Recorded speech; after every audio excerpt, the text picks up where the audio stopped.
I am seeing more and more of those ads. People are sharing them with me online from various newspapers and websites across the country where people are being rent-a-bombs are being recruited by Democrats to go interrupt town hall meetings. Now, you've got to remember mainstream media is on board with this, playing along. I read this morning on one website where 20 people showed up for a demonstration in a major city, and all major media outlets, television, radio, newspapers, all covered it. 20 people, and it was the lead story and an in-depth story. 20 people turned out. These are making people making $15 to $18 an hour in many cases for a lot of them. That's a lot more than they get as members of the SEIU or that they get on the welfare system. So, this is enough to go out and buy yourself a six-pack and maybe a sandwich and a couple of other things, even if you're only there for an hour screaming and yelling at the Republican who's holding a town hall event. And I've been a little bit surprised, but I shouldn't say a lot, by some of the coverage right here in Idaho. I've been reading the online versions of most of the newspapers, and, people are disturbed that the members of the House and Senate, our congressional delegation, aren't holding many more town meetings. Well, why? So you can go interrupt them? Is that it? And this notion, I mentioned it the other day, Mike Crapo's office had said that in the Betsy DeVos confirmation lead up, that they were swamped with telephone calls and emails and various messages from people claiming to be constituents in Idaho. And yet, if you look at the voter registration in this state, you realize Mike Crapo was on pretty solid ground in supporting her. It wasn't going to hurt him in any way. And that's the other part of this. I was also reading today, one writer says that they keep claiming this is their version of the Tea Party. And the difference is, though, the Tea Party was Republicans, constituents of congressmen and senators, asking them to do their bidding. And in many cases, you've got Democrats who are showing up in heavily Republican districts and states and making a lot of noise. It's not going to change anything. And somehow they think that, well, if we've got the media here with us, and the media folks believe it too, because, they're the same simpletons and fellow travelers that come out of the ranks of the average Democrat, ward. And again, there aren't many of those to deal with around here. 9 minutes after 8 o'clock, Bill Colley with you on Top Story on News Radio 1310, KLIX, and newsradio1310.com. There was a woman on Tucker Carlson's program on Fox last night. I believe her name was Sunsara Taylor. Obviously, she was in the back of the line when they were giving out first names. And she was arguing with Tucker Carlson. This is the latest thing. Just scream fascist every time Donald Trump's name comes up. Trump and Pence are operating out of Hitler's playbook, only they have nuclear weapons. And what refusefascism.org is saying to the world is that while it's beautiful, it's righteous that millions of people have stood up in protest and continue to do so. And by the way, since I know he sometimes watches, President Trump, if you're watching, way more people have protested than were at your Nazi inauguration. But while this is beautiful, this resistance needs to grow, and people need to confront that this is a fascist regime that could drop the hammer and close down. It's working aggressively to close down the space for people to stand up and resist. And so in the name of humanity, 7 billion on this planet, we need to pour into the streets and say no. We refuse to accept a fascist America. We refuse to accept this for the world, and we must drive them out. We need to stay in the streets. I mean, so many questions come to mind, but the obvious one is this. I always thought that the day somebody got up, a Republican, and said, you know what, we got to focus on jobs, no more pointless wars in the Middle East, and by the way, I'm a secular guy, they would say, it's kind of my kind of Republican. A man who campaigned and said, I long for the days when protesters were dragged out on stretchers, who offered to pay the bills of people who assaulted protesters at his rally. Donald Trump is a fascist. That's out of Hitler's playbook. How do they explain all of the violence on their own side? And there's considerably more of it going on. And they are being paid to go out and actually create this mayhem by George Soros and other people. And again, the disconnect. They don't see that they're looking in the mirror in this situation when they're talking about this. There was a writer by the name of Holman W. Jenkins who writes for the Wall Street Journal, and he's not a big Trump fan. The Wall Street Journal columnists, to man or woman, really aren't much for Trump. But he's saying today, he calls it cognitive dissonance, that there are so many people, just because they oppose Trump because he wasn't Hillary Clinton or Bernie Sanders, then everything Trump does is wrong in their eyes. Trump, who grew up in New York City, product of that city, over a course of 17 years was a frequent guest on the Howard Stern show. Howard Stern, I had to work with some television photographers in the 1990s who would listen to the Stern show every morning. So we'd go out on an assignment and we'd have to listen to that in the car because they usually controlled, they did the driving, I did the writing and logging of tape and things like that. Sometimes while I was just sitting in the passenger seat so we could get a jump start on various jobs we had to do. Work was a better way to put that. I would listen to the Stern show in the background, and the guy would be dropping the F word, and not the one that gets your mouth washed out with soap, but he would be dropping the other F word throughout his program in the morning. Trump, as a guest on that show, never once joined in. Trump's mentor during the 1980s was the gay lawyer Roy Cohn, who was a conservative. There are some who are conservative and gay in this country. But Roy Cohn was his mentor during all of those years. So Trump gets up at the Republican convention and says, I will try and protect. This was after the Orlando nightclub shooting. I will try and protect the members of this LGBTQ community. And yet these people claim that Trump is one of the biggest enemies they've got. And this is where Jenkins says it is cognitive dissonance on the left. They didn't get what they wanted in November. They can't accept it, and they continue. And then I got to add a little bit more to all of this. The media has been jumping up and down because Trump said at his rally on Saturday that we had violence from migrants in Sweden. And he's not talking about people from south of our border going there. He's talking about the Islamic migrants who've been heading into Sweden. And media immediately pounced and said, no such thing has happened. Well, it's happened all over Europe. As it turns out, Trump had seen a story about it on television the night before during a newscast. I just learned this yesterday. I have people emailing me who don't like Trump who've been mentioning this. He saw it on a newscast the night before. It was on Tucker Carlson's program, which is a little bit of news and a lot of opinion, I understand. But he had the story on that show. And then on Monday night, this has got to really make the media scratch its head. On Monday night, there was a riot by these migrants in Sweden. And meanwhile, a police officer in Sweden came out the day after Trump's statement and said, he's right. We're dealing with it all the time. And yet media just refuses to accept it. I guess they ignore all of the stories that are taking place in Europe, the rapes, the robberies, the stabbings, the beheadings, whatever it be. And we're not necessarily talking about, somebody trying to blow up all of Stockholm. But you've got a lot of these attacks that are going on in city parks and just... Would it be random crime? I guess you could call it that. But it wouldn't be random crime if these people had never come there. It's not like someone says, well, there was going to be a crime at 12:30 p.m. this afternoon, but Mohammed never moved here, so I guess me, Sven, I'll have to go out and commit it on my own. 8:14, Bill Colley with you on Top Story on News Radio 1310, KLIX, and newsradio1310.com. 28, one of our colder mornings lately. It's going to be cool for the next week. Some snow flurries at times too, but we should be able to get through this. We're not looking at anything as bad as what we saw in late December and through January. Now, there are a lot of people out there who are looking at what the left is doing, and they're scratching their heads over all of this. This is Bo Dietl, retired New York City police detective, and Corey Lewandowski, formerly of the Trump campaign, on Sean Hannity's program on Fox News Channel. And they're calling out the liberal renabobs. Usually the liberal peoples are usually the people that wouldn't fight normally. Now it seems as though the ultra-liberals are the ones that are getting into people's faces and starting physical altercations. It's like kind of reversing now. The true fact of the matter is this George Soros anarchists that are out there that are beating people, upsetting fires, torching things. That's where the violence is. Corey, we saw that. You were in Chicago. I was live that night when all that violence broke out and Donald Trump canceled the rally there. That's right, Sean. I was there with at that time candidate Trump and now President Trump. We were sitting in the hotel room and we were supposed to have a big rally in Chicago, and we couldn't do that because of all the chaos and the violence.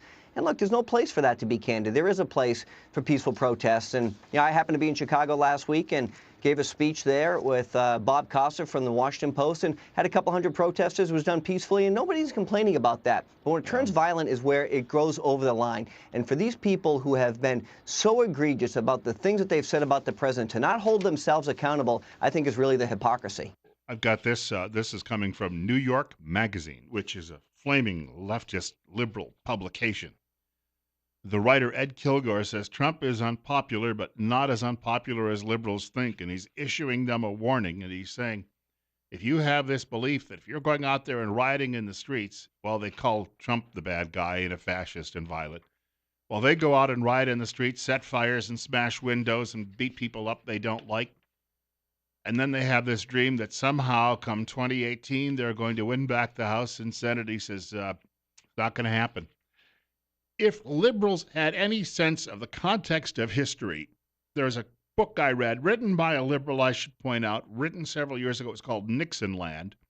I had checked it out from a local library, went home, and I read the thing. It's about 700 pages or so. I read it in a week's time. It was fascinating. In 1964, Lyndon Johnson had so badly defeated the conservative Republican Barry Goldwater for the presidency, media, of course, fawning all over Johnson and his socialist programs, said, well, the Republican Party is done and done for good, and good riddance was the media's view on all of this. The next year, liberals set fire to the Watts section of Los Angeles. And with that, a guy came along named Ronald Reagan and ran for governor in California and said, I will bring law and order back to this state. And he won. And then the liberals went out and started torching other American cities, Detroit, Newark, Washington, Baltimore. And as this continued, Richard Nixon followed the same blueprint and rode his way to the White House twice, not once, but twice. So if Lefty thinks that this is going to somehow win, gee willikers, I guess I should go out and be burning things down and smashing windows and beating up people I don't like. Those liberals are so right. I guess I should go vote for more liberals, and then we can have more anarchy in the streets. 818, Bill Colley with you on Top Story on News Radio 1310, KLIX, and newsradio1310.com. 29 right now, and media just keeps whipping up the frenzy. The liberals in media, the fellow travelers, can't help themselves because they think it's a righteous cause. And instead of reporting facts, they've got to go out there and get on board with their righteous cause. And those of us in flyover country who disagree, well, that's because we're stupid, racist fascists. Got to mention quickly, weather. Weather is going to be turning cooler for the next week, maybe week to 10 days. Because of that, you're still going to be in need of a furnace, a working furnace, and if you're having difficulty heating your home, I'd like to remind you, the pros at Ramsey Heating and Electric, they can take care of that for you. They'll come out and they'll get the job done right, and they'll get it done right the first time. Problem-free, cozy winters are found at Ramsey Heating and Electric, 2600 Overland Avenue in Burley. The telephone number is 678-0459. That's 678-0459. Ramsey Heating and Electric, where they sell warm winters and cool summers. Got a couple of notes just to let you know that Russell Singleton is going to be joining us from Tripp Family Medicine in a few minutes. A subject today on Better Health with Tripp Family Medicine is burnout. And that is, a lot of people who work in the medical professions do suffer from it. And what can be done about it? That's on the way. Those of you who are actually in the medical professions, and there are a lot of you, you might want to tune in and listen to that conversation this morning. And we're also looking to hear some of your stories too as well, and perhaps how you end up managing that in your own life. Speaking of medicine, and there's a lot of different specialties that we deal with in this day and age. There are many choices available for hearing health care. We've been telling you for, 18 months now about Mount Harrison Audiology and Rupert. Why would you choose Mount Harrison Audiology as your health care provider when it comes to your hearing? Independence. Mount Harrison Audiology is the only independent, locally owned hearing healthcare practice in southern Idaho. That means more choices for treatment than just one brand and lower costs. Trust your hearing to a certified audiologist. Call Mount Harrison Audiology for your appointment today. The telephone number, 208-312-0957, 312-0957. Bill Colley with you on Top Story this morning. We're at 29. And I thank you for taking out a couple of hours of your time every day for joining me on this program, too, as well. Even some people in media who call themselves conservatives are struggling to deal. They're angry that Donald Trump is calling out reporters across the country. Look, as I've said on this program before, the kid gloves media treated Barack Obama with, if they treated Donald Trump with a tenth of that, he might have a better attitude about them. Now, the way I'm not saying that they should treat politicians like they treated Barack Obama, but the fact of the matter is, he's pointing out this serious flaw in how they do their jobs, and they don't like it. Now they're claiming, oh, he's going to make people violent against us. When I was a reporter from 1986 through 2003, I guess, was when I finally left that end of the business. I can tell you I had people spit on me. I had people swing at me. I've had people threaten to, I had gang members threaten me. Now, none of this was ginned up by any politician. Generally, it was ginned up maybe by an entertainer or two, but these things were part of the job, and you accepted that. And I've had friends who've actually covered wars, and my friend Greg Kelley was standing near a battlefield when he was covering the Iraqi war, and a bullet hit the camera that his cameraman, his photographer, was carrying, and glass shattered all over Greg's face. That's dangerous. But again, no politician had anything to do with that. Among the people, though, joining the whining chorus, Joe Scarborough over at MSDNC telling his 17 viewers this week that Trump backers are simply mentally deranged. When you receive tweets every day and somebody's threatening your life and they talk about lynching you and your family after President Trump has his way with the media, this happens over and over again, and I don't think there's anybody that's in the media that doesn't hear that every day. So yes, there are unbalanced people on the left, there are unbalanced people on the right, there are unbalanced people that support Donald Trump as well. And in other words, media is now on board with the vast majority of American culture. We're all victims. We're victims, and Donald Trump victimized us, and something bad's going to happen to us because of that. Well, again, you're not the story. And they can't help but make themselves the story. We have a caller with us. Caller, you're up next at 826. You're on KLIX. Good morning, Bill. Well, if you look at the big picture, there's members of both party and certainly the media. New York Times for been leading the way, anti-American during the Vietnam War. They were basically on the side of the communists, if you really want to analyze their critique. But if you look at the big picture, it goes back to the globalists wanting a one world government, United Nations control. And if you look at that picture, then you see the globalists in both parties, and they bring out George Shultz and Jim Baker to come up with a carbon tax. They drag out all these old dinosaurs from the Republican Party. The Democrats won't accept Trump. And, got to give the guy credit for having the backbone that the Republican Party has lacked. They've been jellyfish for so many years, and they're showing it right now. Yeah, spot on. And I thank you much for the point. Donald Trump is willing to fight back. We have not had that. Last night I was watching Mitch McConnell. Oh, there's demonstrators outside. I support their right to demonstrate. I don't. We've heard those same plaudits for years, repeated over and over and over again. Just show some backbone yourself and tell them to go jump off a cliff. 827, you're up next. You're on the air with Bill Colley on KLIX. Go ahead. I think that with these town halls and these random mobs and the media itself, the media keeps purporting this fake story that everybody's upset because Trump's illegitimate because the Russians hacked the elections and Hillary's not in. Oh, boo-hoo, get over yourself. Great. The media, they believe that they're constitutionally the only ones that are protected from being ridiculed. It's not that way.